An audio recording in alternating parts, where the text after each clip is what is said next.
আবার মেদিনীকে কাঁপান তিনি যখনই হন দুষ্ট। তিনি একটি বেল পাতাতেই তুষ্ট, তিনি একটি বেল পাতাতেই তুষ্ট।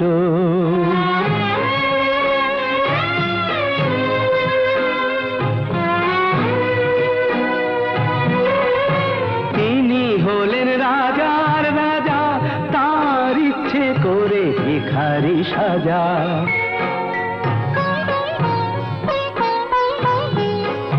তিনি হলেন রাজার রাজা, তার ইচ্ছে করে ভিখারি সাজা। তিনি যে শিব করে বিনাশ, অশিব এবং দুষ্ট।